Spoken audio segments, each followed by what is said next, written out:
Բարև ձեզ, Ստեփան Գրիգորյան, YouTube-յան ալիքի մասնակիցներ։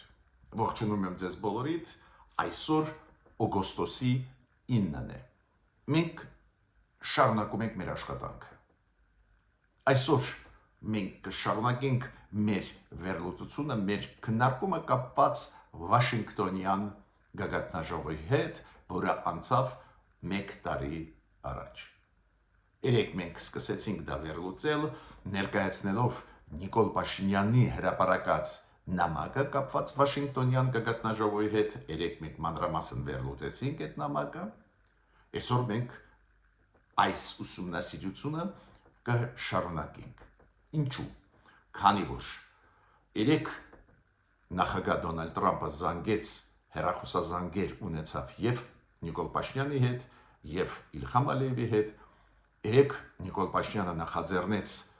ու հեռախոսազանգ ունեցավ Իլհամ Ալիևի հետ, երեք մի քանի երկրներ արձագանքեցին այս 1 տարվա պատմությանը Վաշինգտոնյան գագաթնաժողովի, Վաշինգտոնյան հռչակագրի Հայաստանի ու Ադրբեջանի միջև, կասենք, որ երկրներն են, այնտեղ եւ Թուրքիան արձագանքեց, եւ Ֆրանսիան, եւ Ռուսաստանը ինչ են ասում իրենք այս գագաթնաժողովի մասին ու արդյունքների մասին այդ գագաթնաժողովի։ Բացի դրանից շատ հետաքրքիր էր, որ Իլհամ Ալիևը նախագահ Ադրբեջանի մոտավորապես 2 ժամ անց իր հեռախոսազրույցից հետո Դոնալդ Թրամփի հետ, Միացյալ Նահանգների հետ, նախագահի հետ, ինքը նամակ ուղեց Դոնալդ Թրամփին։ Ինչ հետ է կապված, որ Իլհամ Ալիևը ուղղակի 2 կամ 2.5 ժամ անց ուղարկում է նամակ Դոնալդ Թրամփին։ Ինչ չէ հասցրել ինքը ասել Դոնալդ Թրամփի, որ այդ կամ անհրաժեշտ է նաև նամակ ուղարկել Դոնալդ Թրամփին։ Դա շատ հետաքրքիր է, ես փորձեցի ուսումնասիրել ու ունեմ պատասխաններ այս հարցերին։ Այսօր անպայման ես կանդրադառնամ Իրան-Միացյալ Նահանգներ հարաբերություններին։ Բավական բարդ են զարգանում։ Իրանը, ինչքան ես հասկացա, նախապայմաններ է առաջ քաշում, 6 նախապայման, այդ նախապայմանների մասին մենք կխոսենք, բայց կարծես թե 3-4 օրը, երբ որ մենք կարճ անդրադառնում ենք Իրան-Միացյալ Նահանգներ այս կոնֆլիկտին, հակամարտությանը, կարծես թե ինչ որ շանսեր բացվում էին, որ զինադադար կհաստատվի։ Կարծես թե այդ լավատեսությունը, որը հնչեցնում էին ամերիկյան բարձր պաշտոնյաները, պարզվեց չի համապատասխանում իրականության։ Ես այսօր ձեզ կներկայացնեմ այս Իրանի նախապայմանները։ Ուրեմն երկու կարևորագույն թեմա մենք ունենք այսօր քննարկելու, սկսում ենք մեր աշխատանքը, իմ խնդրանքս է բաժանորդագրվեք, կիսվեք, լայքեք։ Դա շատ ուժեղ աշխատացնում է մեր YouTube-յան ալիքը։ Ես հիշում եմ մի քանի անգամ ձեզ ասացի, բաժանորդագրված մարդկանց թիվը, որոնք մեզ նայում են 50% է, 50%-ը մեր նայողների հաճույքով մեզ նայում են, գրում են նամակներ, ու ես շատ ուրախ եմ, որ իրանք ակտիվ մասնակցում են մեր YouTube-յան ալիքի աշխատանքներին, բայց կեսը բաժանորդագրված չի, ու ես խնդրում եմ մարդկանց, ովքեր դեռ բաժանորդագրված չեն, անպայման բաժանորդագրվել։ Բաժանորդագրումը ակտիվացնում է մեր YouTube-յան ալիքի աշխատանքը ու ուժեղացնում է տարածումը մեր նյութերի, մեր ստուգված, վերստուգված նյութերի հայության մեջ, եւ սփյուռքայության մեջ, եւ Հայաստանի Հանրապետության քաղաքացիների մեջ։ Ուրեմն սկսում ենք մեր աշխատանքը։ Առաջինը, ինչի մասին ուզում եմ խոսել, Իրան-Միացյալ Նահանգներ հարաբերություններ։ Պարզ է, մենք պետք է շատ ուշադիր հետևենք այդ զարգացումների, հույսով եմ, որ կառավարական ինստիտուտները Հայաստանի հետևում են, մենք որպես փորձագետներս Հայաստանի շատ ուշադիր հետևում ենք։ Պարբերաբար մեկնաբանում ենք իրավիճակը, գնահատականներ ենք տալիս, քանի որ Իրանը ունի ընդհանուր սահման Հայաստանի հետ, այդ ընդհանուր ընդհանուր սահմանում լուրջ գործողություններ պետք է ծավալվեն, թրիփ ծրագիր եւ այլ, ու հարաբերությունները Իրան-Միացյալ Նահանգներ նաեւ մեզ համար շատ կարեւոր են։ Ինչքան դեպի բանակցություններ, դեպի խաղաղություն գնա այդ process-ը, Իրան-Միացյալ Նահանգներ այդքան մեզ ձեռնտու է։ Ինչքան սրում է գնալու Իրանի եւ ամերիկացիների միջև, այդքան բարդ կլինի նաեւ մեր տարածաշրջանը։ Նայեք, Իրանի շատ բարձր պաշտոնյա, դա անվտանգության խորհրդի Իրանի քարտուղարն է, պարոն Զոլկադր։ Ինքը ենթարկվում է ուղղակիորեն այդ ինստիտուտը Իրանի, պետական ինստիտուտը գտնվում է բարձրագույն հոգևոր առաջնորդի տակ, կոպիտ ասած ենթակայության տակ։ Ու ինքը նշեց 6 պահանջներ Միացյալ Նահանգներից, որոնց հետո, եթե կատարեն Միացյալ Նահանգները, որոնց դրանից հետո կբացվի Հորմուզի նեղուցը, որ 6 նախապայման դրեց այս պաշտոնյան Իրանի։ Ամերիկացիներից իրանք պահանջում են դադարեցնել սպառնալիք հնչեցնել բարձրագույն հոգևոր առաջնորդի նկատմամբ Իրանի, որ այս սպառնալիքները դադարեցվեն։ Երկրորդը, որ Միացյալ Նահանգները ընդհանրապես հրաժարվեն ռազմական ճանապարհով լուծել հարցերը Իրանի հետ եւ Իրանի դաշնակիցների հետ տարածաշրջանում։ Ու խոսքը գնում է Հեզբոլայի մասին, Համասի մասին, Հուսիների մասին։ Նաև իրանք պահանջում են իրանցիք, որ Միացյալ Նահանգները դադարեցնեն շրջափակումը Իրանի ծովերում։ Բացի դրանից Իրանը պահանջում է փոխհատուցում այս պատերազմական գործողությունների պատճառով կորուստները Իրանի փոխհատուցվեն, իրանք պահանջում են եւ սանկցիաների հանում, Միացյալ Նահանգների սանկցիաների հանումը այդ սանկցիաների, որոնք իրանք կիրառում էին Իրանի դեմ ուղղված։ Ու ինչ ասում է այդ պաշտոնյան Իրանի։ Ինքը ասում է դուք տեսնում եք բազմամիլիոնանոց միտինգներ, հանրահավաքներ ամբողջ Իրանում, դա նշանակում է, որ այս պահանջները մեր ժողովրդի պահանջներ են։ Դա ցանկությունն է Իրանի ժողովրդի։ Ես պետք է ասեմ, որ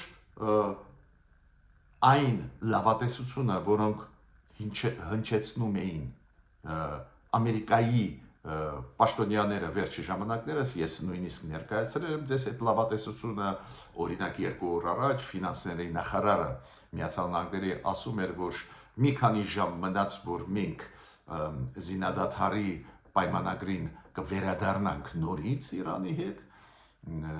որը խախտվել է, բայց հիմա նորից մենք կվերադառնանք։ Ես ճիշտ ասած, ձեզ հիշում եք, ասել եմ որպես դրական լուր, բայց զգուշացրել եմ, որ ես այդքան լավատես չեմ։ Իրանը զգաց թույլ տեղերը Միացյալ Նահանգների, զգաց թույլ տեղերը եւ ռազմական ոլորտում եւ քաղաքական, ու չեմ կարծում, որպես հեշտ Իրանը կհամաձայնվի խաղաղության գնալ։ Ավելին, երբ որ պարզվեց ու այդ աղմուկը գնում է վերջի մոտավորապես 1 շաբաթ 10 օր, երբ որ պարզվեց, որ Միացյալ Նահանգներում կա պակաս զենք եւ զինամթերքի, այդ դեպքում ակնհայտ է, որ Իրանը ոչ մի ստիմուլ չունի այդպես հեշտ համաձայնվել խաղաղությանը, զինադադարի։ Միայն նախապայմանները, եթե իրա բավարարվեն։ Պարզվեց, որ օրինակ մեծ պակաս ունեն ամերիկացիք հակահրթիռային հրթիռների, այն հրթիռների, որոնք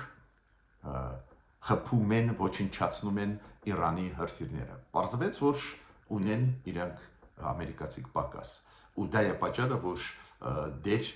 Դոնալդ Թրամփը նոր ալիք ռմբակոծությունների Իրանի չի անում կամ հրաման չի տալիս, քանի որ դրա պակասը ինչի է բերում։ Իրանը հակահարվածներ հասցնում է այն երկրներին, որտեղ որ կան ամերիկյան ռազմական բազաներ, ու անպաշտպան են այդ բազաները, քանի որ այդ հրթիռների խփող հրթիռները, հակահրթիռային հրթիռները պակաս են ամերիկացիների մոտ։ Այս ես մանրամասն ձեզ բացատրում եմ ցույց տալու համար, ինչքան բարդ բան է պատերազմը։ Սկսելը հեշտ է, առաջի փուլը ամերիկացի կունեին մեծ առավելություն, դա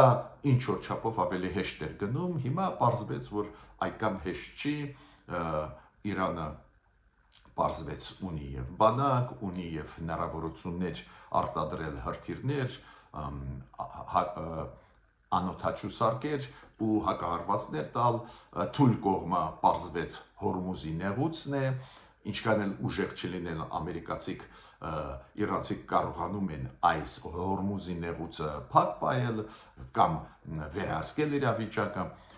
ուրեմն բարդ զարգացում է։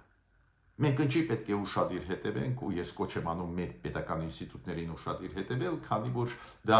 նաև առնչվում է մեր շահերի հետ։ Մենք անում ենք ամերիկացիների հետ շատ լուրջ ծրագիր, շատ մոտ Իրանի սահմանի, մենք ուզում ենք իրականացնել այդ ծրագիրը, ու ինչքան ամերիկացիք իրանցիների հետ լեզու գտնեն, գնան դեպի խաղաղություն, այդքան մեզ ձեռնտու է։ Դա է պատճառը, որ մենք պարտավոր ենք ուշադիր հետևել այս զարգացումներին։ Բայց ցավով պետք է ասեմ, դեռ բարդ է գնում զարգացումը Իրան-Միացյալ Նահանգներ հարաբերություններում։ Հիմա ինչ վերաբերում է օգոստոսի 8-ի Վաշինգտոն անցած տարի։ Վաշինգտոնյան գագաթնաժողովը, որը անվանում են խաղաղության գագաթնաժողով, իրոք շատ կարևոր էր բոլորիս համար։ Նիկոլ Փաշինյանը դրա մասին երեք խոսեց, ու նորից ուզում եմ երկու դրվագ իր ելույթից նամակից երեկվա Նիկոլ Փաշինյանին նամակից Վաշինգտոնյան գագաթնաժողովի մեկ տարվա կապակցությամբ ինքը Նիկոլ Փաշինյանը հիշում եք իր նամակում ասեց, որ էլի 3 խնդիրներ պետք է լուծվեն, որ խաղաղությունը կայուն լինի։ Խաղաղություն կա, բայց որ կայուն լինի, շատ կարևոր է դելիմիտացիա, դեմարկացիա անցկացնել, խաղաղության այդ պայմանագիրը, համաձայնագիրը վերջնական ստորագրել ու վավերացնել դեր միայն նախնական ստորագրված է, նախաստորագրված է, դա քիչ է, ու երրորդը ինչ ասեց Նիկոլ Փաշինյանը, վերադարձ հայ գերիների։ Անազատության մեջ հայերի գտնվող Ադրբեջանում վերադարձ։ Շատ կարևոր դա թեզ էր, ու մյուս միտքը շատ կարևոր այդ նամակից Նիկոլ Փաշինյանի։ Նիկոլ Փաշինյանը ասեց, որ անդառնալի այդ process-ը լինի, որ հետդարձ կոնֆրոնտացիայի, կոնֆլիկտի չլինի, երկու բաներ պետք է հարգվեն ու երկու բաներ պետք է կատարվեն։ Հայաստան պետք է մենք հրաժարվենք Արցախի հարցը շոշափել ու Արցախահայության վերադարձի հարցը բարձրացնել, Ադրբեջանում էլ պետք է դադարեցնեն Արևմտյան Ադրբեջանի գաղափարախոսությունը ու ադրբեջանցիների վերադարձի մասին պետք է դադարեցնեն խոսան Արևմտյան Ադրբեջան։ Այդ թեզերը շատ կարևոր էին, համոզված եմ դա ֆիքսվեց եւ ամերիկացիների կողմից եւ Ադրբեջանի կողմից։ Դեր արձագանք այդ թեզերին ես չտեսա Իլհամ Ալիևի ելույթների ժամանակ, բայց թեզերը կարևոր էին։ Շատ։ Հիմա նայենք արձագանքը Միացյալ Նահանգների կապված այս մեկ տարվա Վաշինգտոնյան գագաթնաժողովի, Վաշինգտոնյան հռչակագրի մեկ տարվա, քանի որ մեկ տարի առաջ օգոստոսի 8-ին Հայաստանն ու Ադրբեջանը ստորագրեցին հռչակագիր, որի տակ նաև ստորագրություն դնեց Դոնալդ Տրամպը, նաև նախաստորագրվեց խաղաղության պայմանագիրը, լուրջ process-ներ էին, նաև հիմք դրվեց TRIP ծրագրի Հայաստանը, Միացյալ Նահանգներ, ու ոնց են գնահատում ամերիկացիք այս մեկ տարին։ Մարկո Ռուբիոն խոսած մանրամասն։ Ես առանձին դրույթների մասին կասեմ իր ասածին։ Մարկո Ռուբիոն ասում է, որ Վաշինգտոնյան այս համատեղ հռչակագրի ստորագրումից հետո մեկ տարվա մեջ ակնհայտ երևում է պրոգրես, կողմերը լի են վաճառականության գնալ դեպի խաղաղություն եւ նաև շատ կարևոր է, որ այս հռչակագրից հետո սկսվեց իրականացվել TRIP ծրագիրը, Դոնալդ Թրամփ ուղու ծրագիրը, բացի դրանից, որ խաղաղության process-ը սկսվեց Հայաստանի եւ Ադրբեջանի միջև։ Ինքը ասեց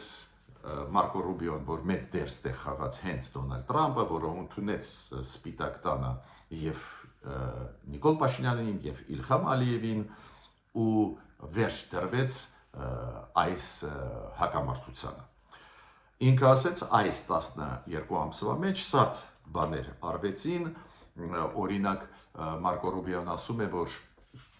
Ադրբեջանը գրեթե ավարտում է երկաթգիծը դեպի Հայաստան տանող, գրեթե ավարտում է ավտոմոբիլային ճանապարհը դեպի Հայաստան տանող։ Մարկո Ռուբիոն նաև ասեց, որ Հայաստանի կողմից էլ արված են գործեր ու հիմա սկսվեց երկաթգծի հատվածի ինժեներական հետազոտությունները։ Դա շատ կարևոր է, դուք հասկանում եք, մեր կողմն էլ մենք էլ պետք է սկսենք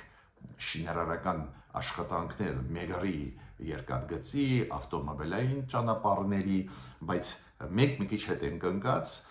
մենք հիմա դեռ այդ կարևոր շատ աշխատանք տանում ենք, դա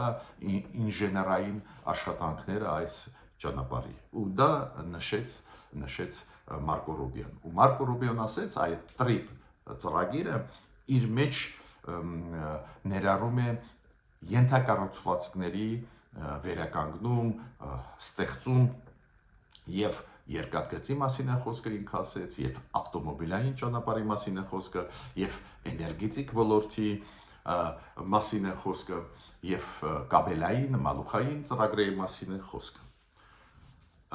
Դա շատ լավ է, որ ինքը բացեց բոլոր այդ պլանները, նորից կրկնեց դա, ու ինքը ասեց, որ այս աշխատանքը դա դիտվում է որպես մի մաս այն աշխատանքի, որը կոչվում է միջին միջանցք, տրանսկասպյան առևտրային երթուղի պետք է կառուցվի, տրանսկասպյան, որը առանձին դեպքերում անվանում են միջին միջանցք։ Ուրեմն Մարկո Ռուբիոն բարձր գնահատեց, որ Հայաստանը ու Ադրբեջանը գնում են դեպի խաղաղություն, խաղաղությունը հաստատված է, զարգացումը գնում է ու այս պլանների մասին նշեց։ Շատ կարևոր է ինձ համար տարբեր պետությունների արձագանքները կամ կազմակերպությունների։ Օրինակ Եվրամիությունը արձագանքեց, որ ողջունում է այս process-ը, խաղաղության process-ը Հայաստանի ու Ադրբեջանի միջև, Վաշինգտոնյան սամիտից հետո բոլոր այդ քայլերը ողջունում է Եվրամիությունը։ Նույնը ասեցին ֆրանսիացիք, Ֆրանսիայի արտգործնախարարությունը արձագանքեց ու երկու կողմերին էլ Հայաստանին, Ադրբեջանին իրանք գովում են, ասում են, իրանք ցուցաբերեցին ցանկություն կամ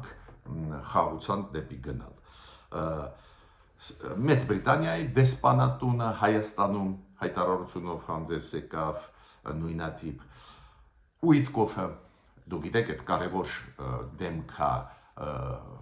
ադմինիստրացիայում Դոնալդ Թրամփի, որը բանագնացն է եւ Ռուսաստանի հարցերում եւ Հարավային Կովկասի, ինքը նաեւ հատուկ նշեց դերը Դոնալդ Թրամփի այդ մեծ process-ում 35 տարվա կոնֆլիկտը ավարտվեց։ Ֆիդանը արտգործնախարարը Թուրքիայի, ինքը այսօր ամսի 9-ին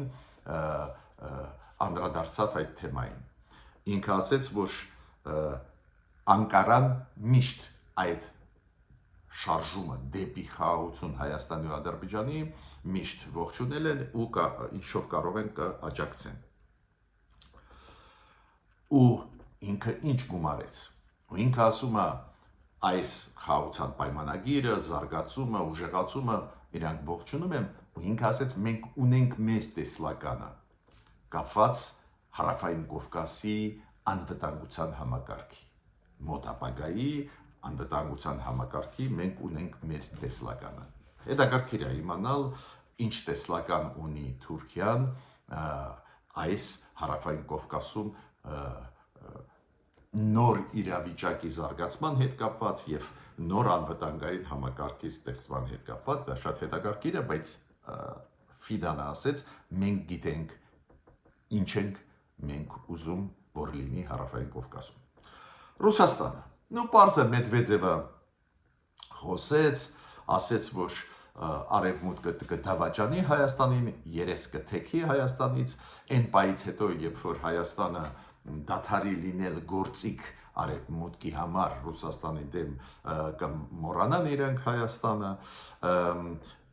արևմուտքը չի մտածում հայ ժողովրդի բարեկեցության մասին, այդ իրանց ստերը, նարատիվները, մանիպուլյացիաները տարածեց, ինքը ասեց, որ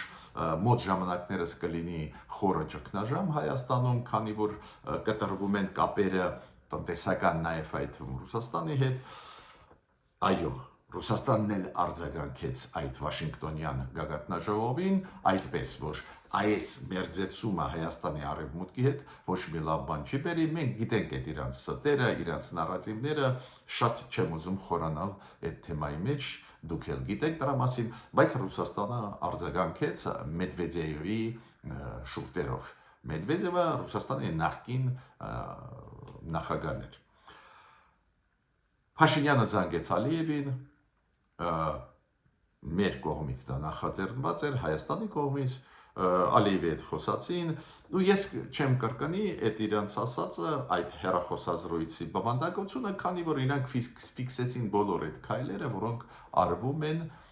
արվել են այդ մեկ տարվա մեջ։ Թրամփը զանգեց Նիկոլ Փաշինյանին մի քիչ ավելի ուշ, նաև հեռախոսազրույց Միացյալ Նահանգների նախագահն ունեցավ Իլհամ Ալիևի հետ, ինչքան հասկանում եմ կարճ շատ տևում էին այդ հեռախոսազանգերը, շատ կարճ ու մեր օրինակ մամուլից պարզ դարձավ, որ Նիկոլ Փաշինյանը ակնհայտ է շնորհակալություն հայտնեց Դոնալդ Տրամփի այդ նախաձեռնության համար անցած տարվա օգոստոսի 8-ի ու հատուկ նշեց այդ մեծ դերը Դոնալդ Տրամփի, որ խաղաղություն հաստատվեց մեր տարածաշրջանում ու հենց Վաշինգտոնում նախաստորագրվեց խաղաղության պայմանագիրը եւ ստորագրվեց խաղաղության հռչակագիրը Վաշինգտոնում հենց Դոնալդ Տրամփի աջակցությամբ եւ նախաձեռնությամբ եւ պարզ է կողմերը ֆիքսեցին, որ խաղաղություն բերեց դա Վաշինգտոնը տարածաշրջան, նաև Դոնալդ Տրամփը, Նիկոլ Փաշինյանը քննարկեցին, ինչ հիմա պետք է արվի ու նորից ասեցին, որ երկու կողմն էլ պատրաստ են շինարարական աշխատանքներ սկսել TRIP ծրագրի շրջանակներում։ Ես հիշում եք, ձեզ ասել եմ, դա քննարկվել է, միջ այդ եկել աստեղ մի շաբաթ առաջ պատվիրակությունը Միացյալ Նահանգների, որոնք հատուկ ուշադրություն դարձնում էին, որ պետք է սկսել կոնկրետ աշխատանք TRIP ծրագրի հետ կապված։ Նախագծեր, պլաններ այդ ժամանակ անցել է, հիմա պետք է աշխատեն ու Դոնալդ Տրամփ, Նիկոլ Փաշինյան հեռախոսազրույցի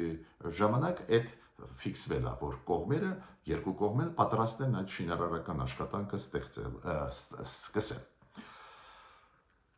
Հեռախոսազրույց Թրամփ-Ալիև։ Ստեղ ինչքան ես հասկացա գլխավոր միտքը, պարզ է Ալիևը շնորհակալություն հայտնեց Դոնալդ Տրամփին իր նախաձեռնության համար, պարզ է, շատ քիչ ժամանակ է տրվել եւ Փաշինյանին եւ Ալիևին Տրամփի հետ խոսալու, Տրամփը զբաղված մարդ է, պարզ է ամենահզոր երկրի այս երկրագնդում ամենահզոր երկրի նախագահն է, պարզ է կարճ ժամանակներ տրված էին եւ Փաշինյանին եւ Ալիևին, բայց Ալիևի դեպքում Դոնալդ Տրամփը նշեց մեծ դեր եւ բարձր գնահատեց հենց Ալիևի դերը խաղաղության կարգավորման հարցում։ Նաև Դոնալդ Տրամպը հրավիրեց Իլհամ Ալիևին Միացյալ Նահանգներ այս տարվա վերջում մեծ 20-յակ կլինի Միացյալ Նահանգներում ու Դոնալդ Տրամպը հրավիրեց Իլհամ Ալիևին մասնակցելու, ճիշտ ասած այդ ինֆորմացիան միջև այդ մենք ունեցել ենք, բայց այդտեղ ուղղակի Դոնալդ Տրամպը արիքը օգտագործելով ինքը անձամբ ոչ միայն նամակով, այլ ուղղակի անձամբ հեռախոսազրույցի ժամանակ հրավիրեց Իլհամ Ալիևին։ Հիմա նայեք, ինչ հետաքրքիր բան կատարվեց։ Ուղղակի այս հեռախոսազրույցից հետո 2 ժամ, 2.5 ժամ անց Իլհամ Ալիևը գրեց նամակ Դոնալդ Տրամպին։ Դա շատ հետաքրքիր է, կարծես թե խոսացին, կարծես թե Ալիևը հաստրեց ասել իր ասածը, պարզ է ինքը շնորհակալություն հայտնեց Դոնալդ Տրամպին, ասեց, որ խաղաղություն կա եւ այլն, բայց Իլհամ Ալիևի նամակը Դոնալդ Տրամպին նշանակում է, որ ոչ բոլոր բաները ինքը հաստրեց ասելու, քանի որ իրոք պրոտոկոլով շատ կարճ ժամանակ կատարվում, պարզ է Դոնալդ Տրամպը զբաղված մարդ է, ամբողջ աշխարհի հարցերով զբաղվում է, ինքն էլ ակտիվ մարդ է ու տարբեր տարածաշրջանների հարցերով միաժամանակ զբաղվում է, պարզ է շատ կարճ ժամանակ ունի։ Ու շատ հետաքրքիր է, ինչ չասցրեց ասել հեռախոսազրույցի ժամանակ Իլհամ Ալիևը, որ այս պաշտոնական նամակը ուղարկեց Դոնալդ Տրամպին։ Այդ պաշտոնական նամակի մասին մի քանի խոսք ասեմ, ու ես կասեմ իմ կարծիքը, որ կետերը ինքը ուզում էր ասել, ուղղակի հեռախոսազրույցի ժամանակ չասցրեց։ Պարզ է, Իլհամ Ալիևը ուզում էր ասել Դոնալդ Տրամպին, որ ինքը տալիս է ճանապարհները իրա, նաև իր երկաթգիծը, որ ապրանքները եկող Հայաստան, օրինակ ցորենը Ռուսաստանից, անցնի Ադրբեջանի երկաթգծով, որ արագ հասցնեն Հայաստան։ Ինքը դա ասեց։ Համոզված եմ, որ իր համար նաև կարևոր էր, որ ինքը ասեց, որ բենզինը եւ դիզելը ինքը մատակարարում է Հայաստան։ Այսինքն բիզնես, տնտեսական հարաբերությունները Հայաստանի հետ գնում են։ Ու ես չեմ բացառում, որ ինքը դա չի հասցրել ասել հեռախոսազրույցի ժամանակ, ասեց ստեղ դրա համար ինքը այդ նամակը գրեց։ Նաև այս նամակում ինքը նշեց մեծ դերը այս տրիպ ծրագրի հետ կապված, մեծ դերը Դոնալդ Տրամպի, ինքը բարձր գնահատում է, որ հետո պարզ է Իլհամ Ալիևը նորից կրկնեց, որ Վաշինգտոնի գագաթնաժողովը դարձավ շատ կարևոր կետ, պահ, որից հետո Ամերիկա-Ադրբեջան հարաբերությունները որակական փոփոխություն ունեցան ու տեղափոխվեցին դեպի ռազմավարական համագործակցություն, ինքը հիշեցրեց Դոնալդ Տրամպին, որ պարոն Վենսը փոխնախագահ Միացյալ Նահանգների եղել է Բաքվում ու ստորագրել է հռչակագիր ռազմավարական նշանակություն ունեցող այդ հարաբերությունների համար ու այնտեղ ինքը հատուկ նշեց Իլհամ Ալիևը, որ